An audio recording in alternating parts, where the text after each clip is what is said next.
ఉదయం నుంచి ఒక్క అమ్మాయి కూడా కనబడట్లేదు. చూడు ఎవరో వెళ్తున్నారు.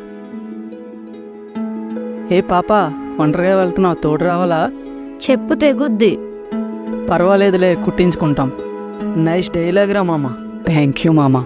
నిన్ననే కదరా పాస్ట్ గారు చెప్పారు, యోబు గారిలా కళ్ళతో నిబంధన చేసుకోమని. యోబు అంటావు, యేసుక్రీస్తు అంటావు, ఇప్పుడు కాకపోతే ఇంకెప్పుడు ఎంజాయ్ చేస్తాము. మా మూడు పాడు చేయి వెళ్ళిపోయి ఇక్కడి నుంచి.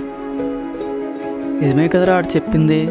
ఆపరా, ఆడొక యేసు ప్రభు, నువ్వు ఒక యోబు, ఇద్దరికిద్దరు బాగుందిరా. సరేలే, చూద్దాం ఎవరు వస్తారో. ఏ పాప, ఎక్కడికి వెళ్తున్నావు, తోడు రావాలా? ఊరు ఆపరా, అది మా చెల్లిరా. లేతే ఏంటి, తల్లి అయితే ఏంట్రా? నువ్వే చెప్పావు కదా యవ్వన కాలంలో ఎంజాయ్ చేయమని. ఏరా, నీ వరకు వచ్చేదాకా నీకు తెలియలేదా? దేవుడు ఏ ఆజ్ఞ ఇచ్చినా మేలైన కుటుంబం కోసము, మెరుగైన సమాజం కోసమేరా. ఇక నుంచైనా ఒక క్రీస్తులాగా, ఒక యోబులాగా మన కళ్ళకు నిబంధన పెట్టుకుందాం. ప్రతి స్త్రీలో ఒక తల్లిని చెల్లిని చూసుకుందాం.